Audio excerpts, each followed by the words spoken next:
There's a lot of talk on television and elsewhere about health insurance coverage for those with pre-existing conditions.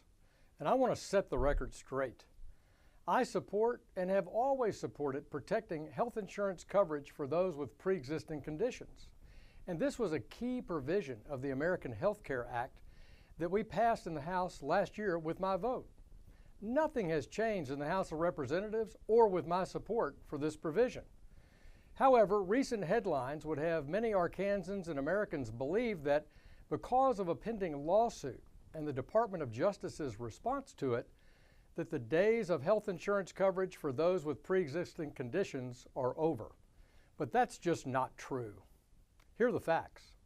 And while it may seem complicated, at the end, it's not. In 2010, the Affordable Health Care Act, also known as the ACA or Obamacare, was signed into law. A central part of that was the individual mandate, which required all Americans to have health insurance or pay a penalty. In 2012, the Supreme Court ruled that the individual mandate was constitutional by calling it a tax. But last year, in our historic tax reform bill, we zeroed out the penalty associated with the individual mandate.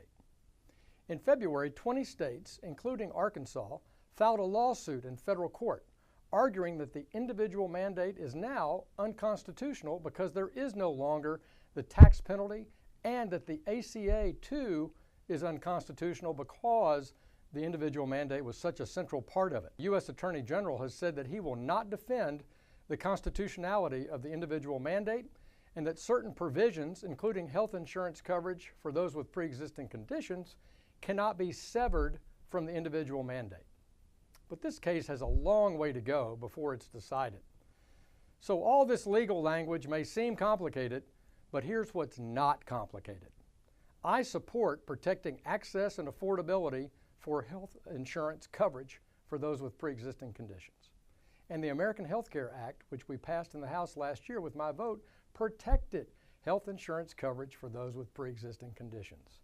This bill would now be law if it hadn't failed in the Senate by just one vote, and that's a fact. Here's something else that's not complicated. Since its passage, the ACA has driven up the cost of health care and the cost of health insurance premiums, all while eliminating coverage options for many Arkansans, meaning that no, if you like your health insurance, in fact, you can't keep it. That's also a fact.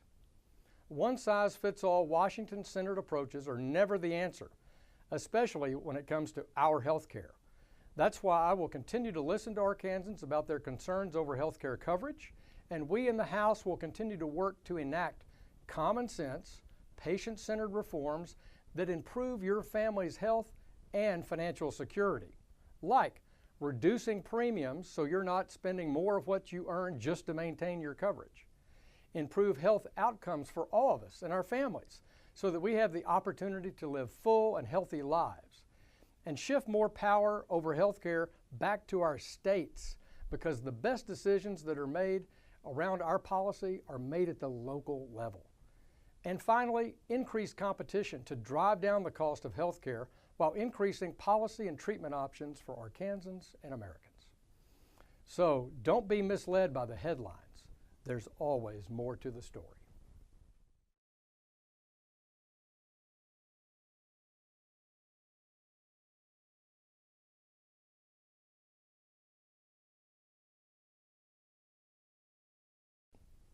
In the past week, the